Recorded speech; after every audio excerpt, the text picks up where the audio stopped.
Good morning, I'm Asada from Precession. In my last video, I talked about how the Japanese culture of what was born from a rice farming. The reason was, in the West, they grow wheat so they can work as individuals. But in Japan, we grow rice, so we had to cooperate as a group. But you might be wondering, wait a minute, Japan is not only country that eats rice. That is correct. Let's look at the world map. Thailand, Vietnam, Indonesia, the Philippines.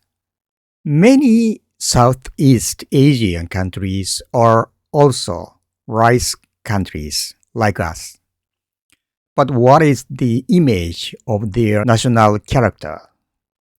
They are generally known to be very friendly, cheerful, and relaxed.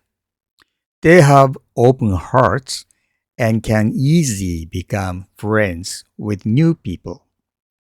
On the other hand, how about us Japanese?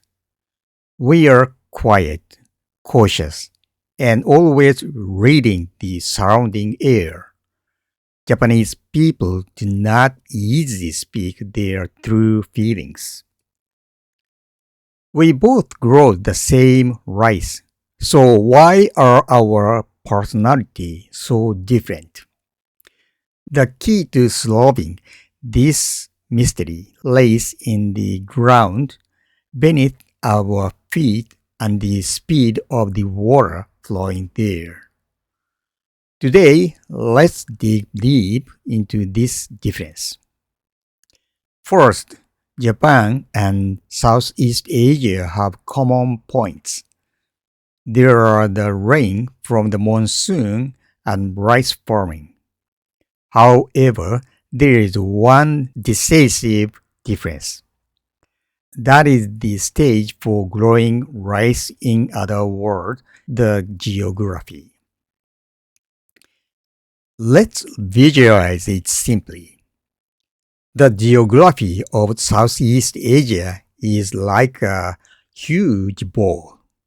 There are huge, slow-moving rivers like the Mekong River, and vast plains spread out. When it rains, the river stays there. Of course, floods do occur, but the water moves slowly and it brings fertile soil. There is room to breathe there. On the other hand, how about Japan? Japan's geography is like the roof of a house.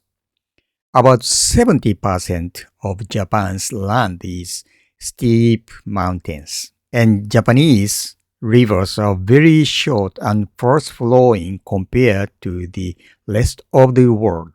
If humans do nothing, the rain from the sky will run into the sea instantly. In other words, even though we both grow rice, the movement of water is completely different. Southeast Asia water is water that stays. Japanese water is water that runs away at full speed. This difference in geography dramatically changed people's sense of time and style of cooperation.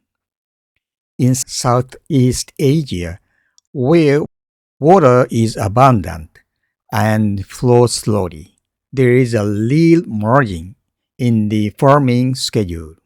If we can't it today, we can do it tomorrow. This environment nurtures their generosity and flexibility.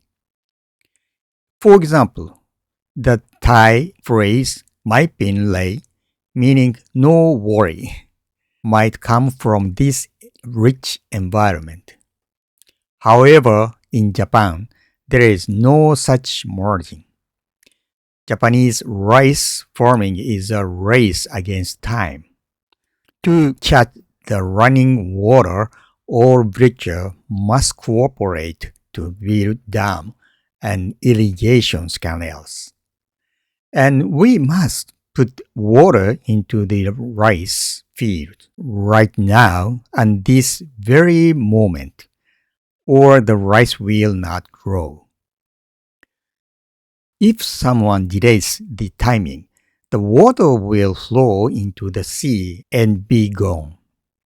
While the challenge in Southeast Asia was how to coexist with overflowing water, Japan's challenge was how to control limited water without missing a single chance.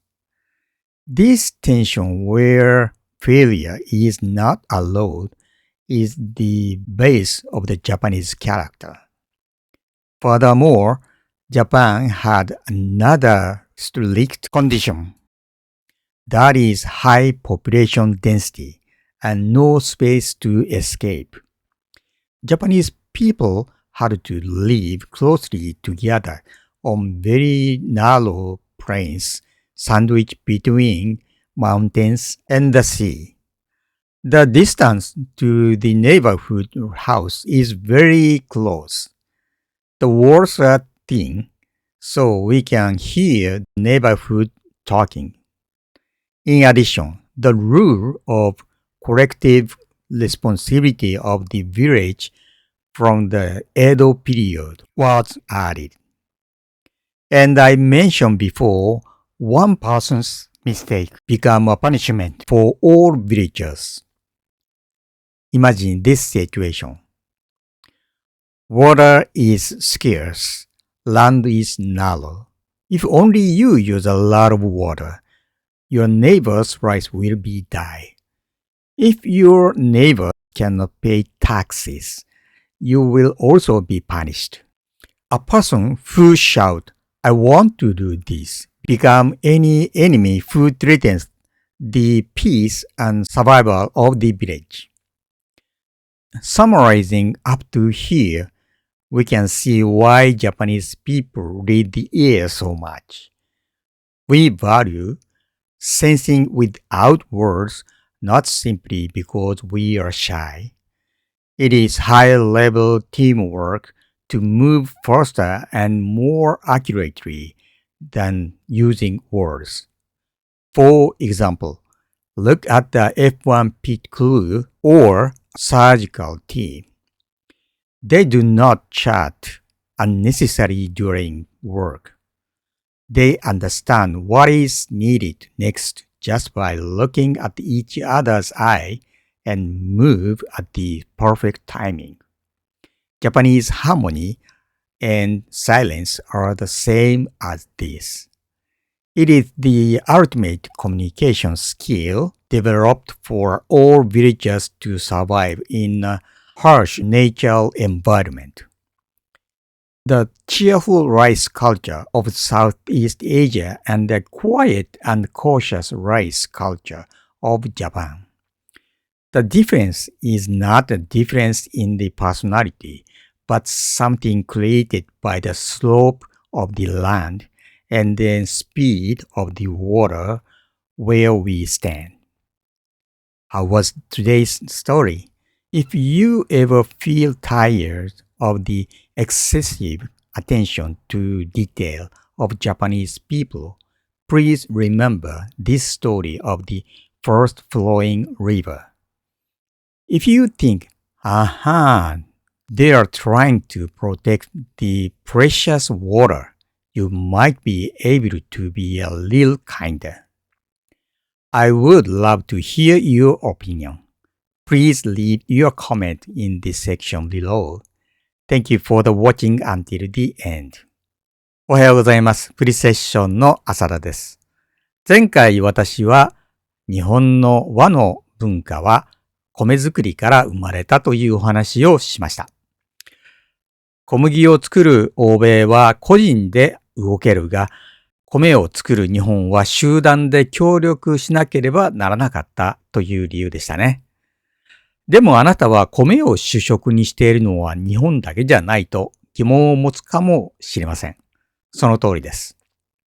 世界地図を見てみましょう。タイ、ベトナム、インドネシア、フィリピン、東南アジアの多くの国々も私たちと同じ米の国です。では彼らの国民性のイメージはどうでしょうか？彼らは一般的にとてもフレンドリーで陽気でリラックスしています。初対面の人ともすぐに打ち解けるオープンな心を持っています。一方で私たち日本人はどうでしょうか？静かで慎重で常に周りの空気を読んでいます。日本人は簡単に本音を話しません。同じ米を作っているのになぜここまで性格が違うのか。この謎を解く鍵は私たちの足元にある地面とそれを流れる水のスピードにあります。今日はこの違いについて深く掘り下げていきましょう。まず、日本と東南アジアには共通点があります。それはモンスーンによる雨と稲作です。しかし決定的に違うものが一つあります。それは米を作るためのステージ、つまり地形です。わかりやすくイメージしてみましょう。東南アジアの地形は巨大なお皿のようなものです。メコン川のような巨大で緩やかな大河があり、広大な平野が広がっています。雨が降ると水はそこにとどまります。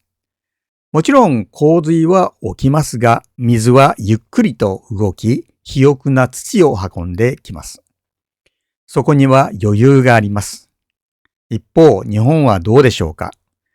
日本の地形はまるで家の屋根のようなものです。日本の国土の 70% は険しい山々です。そして日本の川は世界的に見ても非常に短く流れが速いです。空から降った雨は人間が何もしなければあっという間に海へ流れ落ちてしまいます。つまり同じ稲作でも水の動きが全く違うのです。東南アジアの水はそこにとどまってくれる水。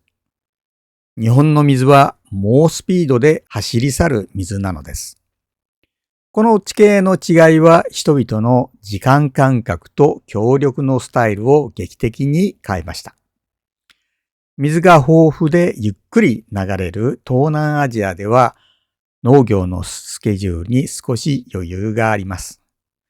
今日できなければ明日やればいい。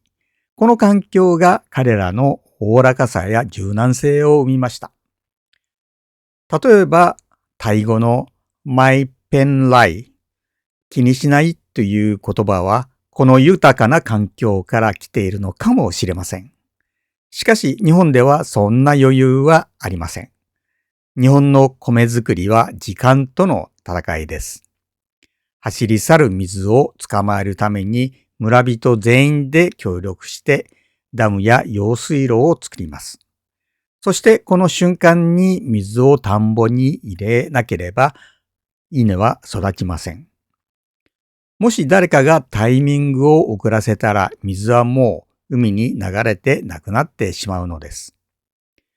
東南アジアの課題が溢れる水とどう共存するかだったのに対して、日本の課題は限られた水を一瞬のチャンスを逃さずに管理するかでした。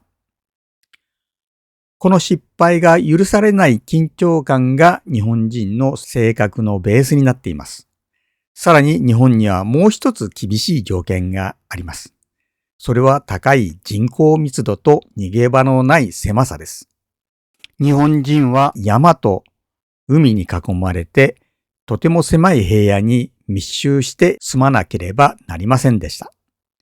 隣の家との距離はとても近いです。壁が薄いので隣の話し声も聞こえます。そこに江戸時代の村単位の責任制度というルールが加わります。以前もお話ししましたが、誰か一人のミスは村人全員の罪になります。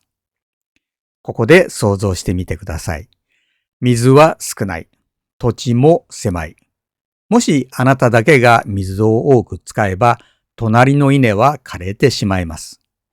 隣の家が税金を払わなければ、あなたも罰を受けます。この環境では個人の自由や自己主張は危険なものだとみなされます。私はこうしたいと叫ぶ人は村の平和と生存を脅かす敵になってしまうのです。ここまで整理すると、日本人がなぜこれほどまでに空気を読むのかが見えてきます。私たちが言わなくても察することを重視するのは単にシャイだからではありません。言葉で言うよりも正確に動くための高度なチームワークなのです。例えば F1 レースのピットクルーや手術中の外科医チームを見てください。彼らは作業中無駄なおしゃべりをしません。お互いの目を見るだけで次に何が必要かを理解し、完璧なタイミングで動きます。日本人の和や沈黙はこれと同じです。厳しい自然環境の中で村全員が生き残るために発展させた究極のコミュニケーション技術なのです。東南アジアの陽気な米文化と日本の静かで慎重な米文化。その違いは性格の違いなどではなく、私たちの立っている大地の傾きと水の速度が生み出したものだったのです。今回のお話いかがでしたか？もしあなたが日本人の細かすぎる気遣いに疲れたときは、この急流の川の話を思い出してください。ああ、彼らは大切な水を守ろうとしてるんだなと思えば、少し優しくなれるかもしれません。あなたのご意見もお聞きしたいです。ぜひコメント欄にご意見をご記載ください。それではまた来週お会いしましょう。Thank you for watching until the end. See you next week. Bye.